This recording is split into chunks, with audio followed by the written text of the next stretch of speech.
Hello সবাইকে, আজকের এই বিশ্লেষণে আপনাদের স্বাগত। আজ আমরা বেশ গভীর এবং কৌতূহল উদ্দীপক একটা বিষয় নিয়ে কথা বলতে যাচ্ছি। আমাদের আজকের মূল পাঠ্যটি মূলত ইসলামের নবী মুহাম্মদের পরিবারের ঐতিহাসিক আর আধ্যাত্মিক উত্তরাধিকার নিয়ে একটা দারুণ বিশ্লেষণ। আমরা ধাপে ধাপে একদম সহজ ভাষায় বোঝার চেষ্টা করব কিভাবে এই নির্দিষ্ট পরিবারটিকে ঘিরে ইতিহাস আর বিশ্বাস একেবারে মিলেমিশে একাকার হয়ে গেছে। কোনো অস্পষ্টতা নয়, আমরা সরাসরি মূল লেখার গভীরে ঢুকব, দেখব শতাব্দীর পর শতাব্দী ধরে চলা এই আলোচনাগুলোর আসল ভিত্তিটা ঠিক কোথায়। আচ্ছা, চলুন শুরুতেই দেখে নিই আজ আমরা ঠিক কি নিয়ে কথা বলবো। আমাদের এই আলোচনার জার্নিটাকে মোট 5টি ধাপে ভাগ করা হয়েছে। 1. নবীর পরিবার। 2. শরীয়ত এবং আধ্যাত্মিক রহস্য। 3. উমাইয়া বংশের নৃশংসতা। 4. ঐতিহাসিক বর্ণনার ভিন্নতা। এবং 5. বিশ্বাসের মূল কথা। এই রোডম্যাপ ধরে এগোলে আমরা আধ্যাত্মিক ভিত্তি থেকে শুরু করে ঐতিহাসিক ঘটনাবলী পর্যন্ত সবকিছুরই একটা পরিষ্কার ধারণা পেয়ে যাব। তো চলুন কথা না বাড়িয়ে আমাদের মূল আলোচনা শুরু করা যাক। আমাদের প্রথম পর্ব, নবীর পরিবার, ঐতিহাসিক এবং আধ্যাত্মিক ভিত্তি। তো এই পাঠ্যের প্রেক্ষাপটে যখন আমরা নবীর পরিবার বা হাউসহোল্ড বলছি, তখন আসলে সুনির্দিষ্টভাবে কাদের বোঝানো হচ্ছে? আমাদের আজকের মূল গবেষণায় এই পরিবার বলতে মূলত মৌলা আলী, ইমাম হাসান এবং ইমাম হোসাইনকে বোঝানো হয়েছে। পুরো বিশ্লেষণ জুড়েই এই নামগুলো বারবার ফিরে আসবে, তাই এই ভিত্তিটা মাথায় রাখা আমাদের সবার জন্যই বেশ জরুরি। এখানে কিন্তু ব্যক্তিগত কোনো মতামতের ব্যাপার নেই, বরং লেখক নিজে কিভাবে এই ঐতিহাসিক চরিত্রগুলোকে চিহ্নিত করেছেন আমরা ঠিক সেটাই দেখছি। মূল লেখায় এই তিনজনকে কেন্দ্র করেই সব আধ্যাত্মিক আর রাজনৈতিক ঘটনাবলী বিশ্লেষণ করা হয়েছে। এবার আমরা চলে যাচ্ছি আমাদের দ্বিতীয় পর্বে, শরীয়ত এবং আধ্যাত্মিক রহস্য, ভূমিকার বিভাজন। মূল পাঠ্যটি ধর্মতাত্ত্বিক ভূমিকাগুলোকে দারুণভাবে দুটো আলাদা ভাগে ভাগ করেছে। একদিকে দেখানো হয়েছে নবীজির ভূমিকা, যা হলো বাহ্যিক শরিয়াত বা ধর্মের প্রকাশ্য নিয়মকানুনগুলো প্রতিষ্ঠা করা। সোজা কথায় এটা হলো সেই আইন বা নির্দেশিকা যা সমাজকে পরিচালনা করে। আর অন্যদিকে রয়েছে মৌলা আলীর ভূমিকা, যা ধর্মের একদম ভেতরের আধ্যাত্মিক রহস্য উন্মোচনের সাথে জড়িত। লেখক এখানে খুব চমৎকার একটা যুক্তি দিয়েছেন। তার মতে ধর্মের এই দুটো দিক, বাহ্যিক আইন আর ভেতরের আধ্যাত্মিকতা, একে অপরের থেকে আলাদা হলেও এরা কিন্তু একে অপরের পরিপূরক। এটা অনেকটা একটা বিশাল ভবনের মতো, বুঝলেন? ভবনের বাইরের শক্ত কাঠামো আর ভেতরের চমৎকার সাজসজ্জা, দুটোরই সমান গুরুত্ব আছে। একটা ছাড়া আরেকটা যেন একেবারেই অসম্পূর্ণ। আমাদের তৃতীয় পর্ব, উমাইয়া বংশের নৃশংসতা, পরিবারের ট্র্যাজেডি। এতক্ষণ আমরা আধ্যাত্মিক ধারণা নিয়ে কথা বলছিলাম, তাই না? এবার আমরা একটু ঐতিহাসিক সংঘাতের দিকে নজর দেব। ইতিহাসের এই টাইমলাইনে আমরা স্পষ্ট 3টে পর্যায়ে দেখতে পাই। প্রথম পর্যায়ে শুরু হয় রাজনৈতিক আর শারীরিক নৃশংসতা। এখানে উমাইয়া বংশের ভূমিকার কথা পাঠ্যে বিশেষভাবে উল্লেখ করা হয়েছে। এরপর দ্বিতীয় পর্যায়ে আসে ইমাম হাসানকে বিষপ্রয়োগের ঘটনা।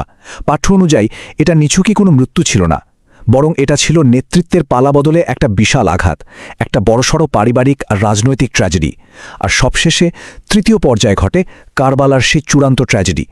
আমরা এখানে একেবারে নিরপেক্ষভাবে মূল পাঠ্যের ঐতিহাসিক বর্ণনাগুলোই আপনাদের সামনে তুলে ধরছি। কিভাবে আধ্যাত্মিক নেতৃত্বের উপর রাজনৈতিক সংঘাতগুলো ধীরে ধীরে চরম আকার ধারণ করেছিল, এই পর্যায়গুলো মূলত তারই একটা বিবরণ। এবার আসা যাক চতুর্থ পর্বে, ঐতিহাসিক বর্ণনার ভিন্নতা, ইতিহাসতাত্ত্বিক স্ববিরোধ। ইতিহাস তো আর সবসময় একমুখী হয় না, তাই না? একই ঐতিহাসিক ঘটনার বর্ণনায় সুন্নি আর শিয়া দৃষ্টিকোণের মাঝে বেশ কিছু পার্থক্য রয়েছে। উদাহরণ হিসেবে যদি বলি, ইমাম হাসানের জানাজার ঘটনা।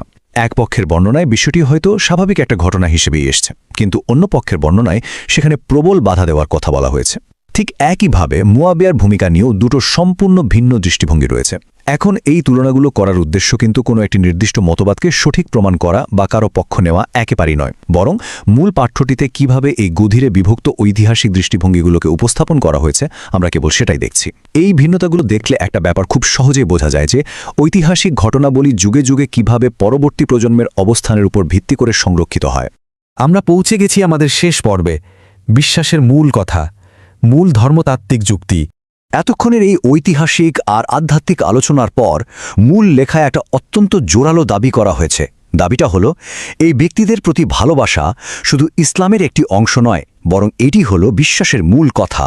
একবার ভাবুন তো বিষয়টা। এই একটা মাত্র লাইন কিন্তু পুরো পাঠ্যের মূল নির্যাসটাকে ধারণ করে আছে।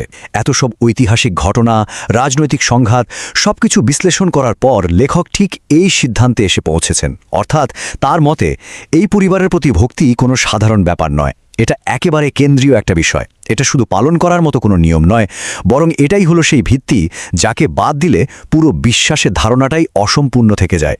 এখন প্রশ্ন হলো, ঠিক এই গভীর ভক্তি বা ভালোবাসার পেছনের যুক্তিগুলো আসলে কি? লেখক এখানে মূলত 3টি ভিত্তির কথা বলেছেন। প্রথমত, এটি সরাসরি কুরআন দ্বারা আদিষ্ট। দ্বিতীয়ত, এটি নবীজি দ্বারা স্পষ্টভাবে নির্দেশিত। এবং তৃতীয়ত, এটি ধর্মের সাধারণ বা মৌলিক উপাদানগুলোকে ছাড়িয়ে একটা অনেক উচ্চতর আধ্যাত্মিক স্তরে গিয়ে পৌঁছায়। এই যুক্তিগুলো আমাদের খুব চমৎকারভাবে বুঝিয়ে দেয় কেন লেখক এই পরিবারকে কেন্দ্র করে আস্ত একটা ধর্মতাত্ত্বিক কাঠামো দাঁড় করিয়েছেন। মূল পাঠ্য অনুসারে এটা নিছকই কোনো আবেগ নয়, বরং এটা একটা সুনির্দিষ্ট ধর্মীয় বাধ্যবাধকতা। দেখতে দেখতে আমরা একেবারে শেষ পর্যায়ে চলে এসেছি। এতক্ষণ ধরে ইতিহাস আর আধ্যাত্মিকতার যে নিবিড় একটা সম্পর্ক আমরা দেখলাম, তা কিন্তু আমাদের মনে একটা গভীর প্রশ্নের জন্ম দেয়। প্রশ্নটা হলো, ঐতিহাসিক ট্র্যাজেডির এই স্মৃতিগুলো কিভাবে আধুনিক সময়ের একজন মানুষের জন্য ধর্মীয় ভক্তির মূল নিরাশকে রূপ দেয়?